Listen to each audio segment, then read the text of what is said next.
दूल्हे को शादी पड़ गई महंगी, मांगी कार उल्टे देने पड़ गए 17 लाख। किसी बात को लेकर शादी ना हुई और निकाह नहीं दिया इन्होंने, लेकिन सारी बातों को बिरादरी ने बैठ के सॉर्ट आउट किया बहुत मोहब्बत और प्यार के साथ में, और सारे खर्चे लगाकर शादी के 17,25,000 रुपए का बिल बना। बुलंदशहर से बेहद ही चौंकाने वाला मामला सामने आया है, जहां सज धज कर आए दूल्हे ने धूमधाम से अपनी बारात निकाली, लेकिन जैसे ही दुल्हन के घर पहुंचा तो वहां पर बखेड़ा खड़ा हो गया। बुलंदशहर के अगौता थाना क्षेत्र का ये मामला है, जहां कलछीना से बागवाला गांव में बारात आई थी। बारातियों का जोरदार स्वागत भी किया गया, खाने पीने के साथ साथ बढ़िया इंतजाम भी किए गए थे।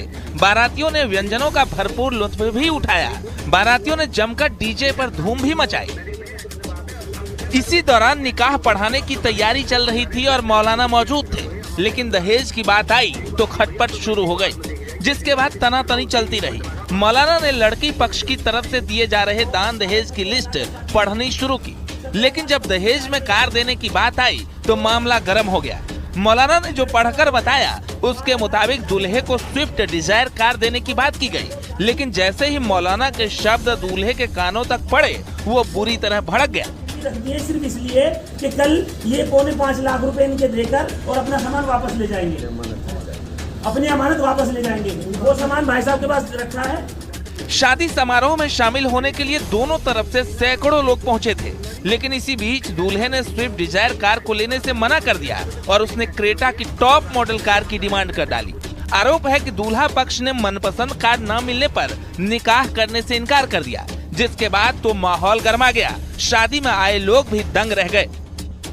प्यार मोहब्बत से मिलकर शहादत भाई की बहन और इनका क्या नाम है, जराफत भाई का बेटा, इनके बीच में कोई डिस्प्यूट हो गया। मैं बात खोलूंगा नहीं अब।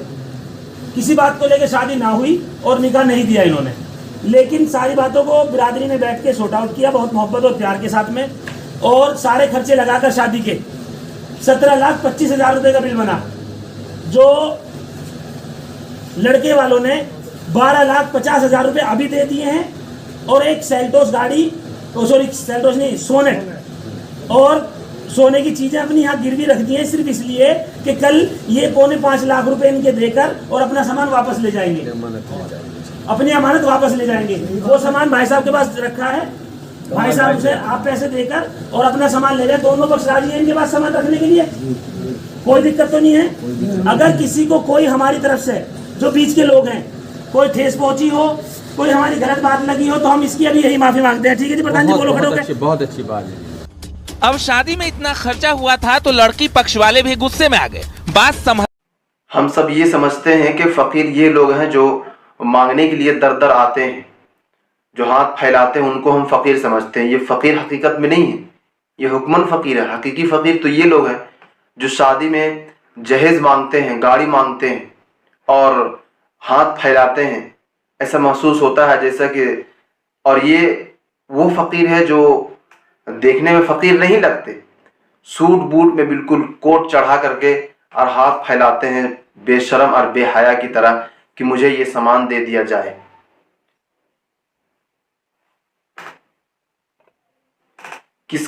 किस कदर बेशर्मी की बात है कि जब निकाह होने वाला है, निकाह से पहले ये शख्स कहता है कि मुझे वो गाड़ी चाहिए जो मैंने मांगी थी, मुझे वो क्रेटा चाहिए, और मुझे जो शादी में गाड़ी दी गई है वो स्विफ्ट कार है, मुझे ये गाड़ी नहीं चाहिए। कितने बेशरम और बेहया लोग हैं, इनको मांगने में शर्म नहीं आती। ऐसे लोगों को तो लात मार मार के भगाना चाहिए। ये तो अच्छा हुआ इन्होंने ये काम किया कि वो सारे रकम को जोड़ा, जो शादी में जितने खर्च हुए उस सारे रकम को जोड़ा तो पता चला 17 लाख रुपये खर्च हुए हैं।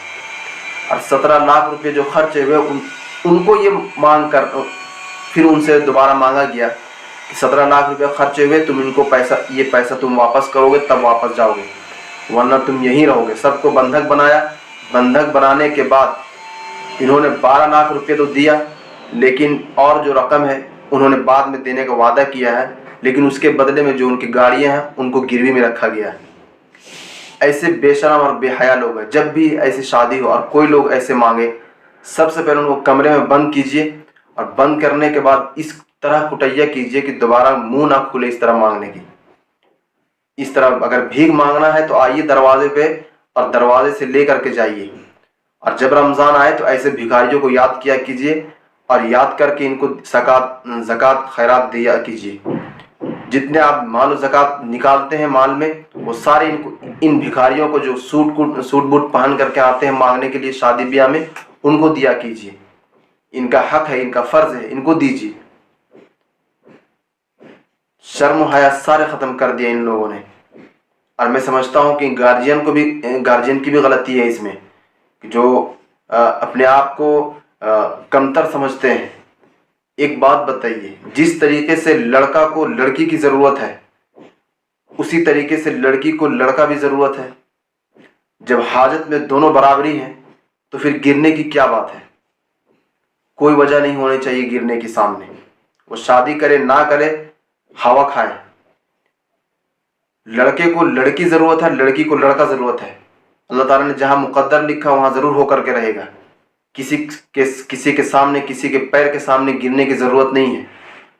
اگر کوئی اس طرح سے ڈیمانڈ کرے تو کھانا کھانے سے پہلے ان کو کہیے کہ جس راستے سے آپ آئے ہیں ایک اور راستہ ہے، اس سے گاڑی اٹھائیے اور چلی نکلیے یہاں سے. ایسے لوگوں کو اسی طرح دھکا مار کے بھگائیے.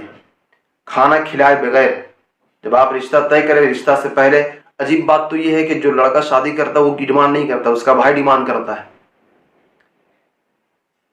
سب سے سوچنے والی بات ہے. لڑکا جو جس کی شادی ہو رہی وہ ڈیمانڈ نہیں کرتا. جو اس کے خاندان میں جو بھائی ہے، جو چھوٹا والا بھائی ہے، وہ ڈیمانڈ کرتا ہے کہ یہ گاڑی چاہیے. مارے کان کے نیچے ایسا ہے کہ اس کو دن میں تارے نظر آ جائے. فقیر بے حیا بے شرم لوگ اسلام کو بدنام کر کے رکھا ہے. اس سے تم سے بہتر تو وہ لوگ ہیں، غیر لوگ. 2 روپیہ کا فارم لیا اور فارم میں کورٹ میں جا کر کے کورٹ میرج کر لیا. تم لوگوں کی وجہ سے جو ہے نا آج مسلم لڑکیاں مرتد ہو رہی ہیں، غیروں سے شادیاں کر رہی ہیں. انہی لوگوں کی وجہ سے آج کئی ایسی لڑکیاں جن کی شادی نہیں ہو رہی ہے، ان کے اوپر گرا گزر رہی ہے. ان کے اوپر بوجھ محسوس ہو رہا ہے کہ ہم شادی کیسے کریں جب تک ان کو جہیز نہ دیں. تم سے بہتر تو وہ لوگ ہیں. ظاہر سی بات ہے جب اس لڑکی کو جہاں آسانی محسوس ہوگی وہیں وہ جائے گی. 2 روپیہ 10 روپیہ کا فارم لیا، سائن کیا، ترنت شادی ہوئی. کوئی جہیز نہیں، کوئی کھانا پینا نہیں، کوئی بارات نہیں. آپ لوگوں نے تو شادی کو بدنام کر کے رکھا ہے. سینکڑوں بارات جاتے ہیں، لڑکی کے باپ والوں کے اوپر کیا گزرتا ہوگا کبھی محسوس کیا ہے؟ ایک بات بتائیے، جس طریقے سے ان لوگوں نے یہ ڈیمانڈ کر کے یہ پیسے اور گاڑیاں مانگتے ہیں نا، ڈیمانڈ کرتے ہیں نا، اگر کوئی انہی کے بہن سے اس طرح سے ڈیمانڈ کر کے لے اور ان کے گھر والوں سے ڈیمانڈ کرے، ان کو کیسا محسوس ہوگا؟ ذرا ان سے پوچھیے. باتیں تو بہت ساری ہیں. گزارش اس بات کی ہے کہ اسلام نے جو طور طریقہ دیا ہے اس طور طریقے پر رہا جائے، اس طور طریقے پہ ہی زندگی گزاری جائے، ورنہ زندگی بہت مشکل ہو جائے گی اگر آپ اسلام سے ہٹ جائے تو. اور جہاں بھی اس طریقے سے ڈیمانڈ کیا جائے بالکل اس شادی کو بائیکاٹ کیا جائے. ایسے گھروں اور ایسے لڑکوں سے شادی کرنے کی قطعاً ضرورت نہیں ہے. زندگی جہنم بن جائے گی، جہنم. یاد رکھیں، زندگی اگر آسان گزارنی ہے تو سنت طریقے پہ شادی کیجیے. اسلام نے جو طریقہ بتایا ہے اس طریقوں کو اپنائیے اور اسی طریقے پہ زندگی گزاریے. ویڈیو پسند آئے تو لائک، کمنٹ، شیئر اور سبسکرائب ضرور کریں. السلام علیکم ورحمۃ اللہ.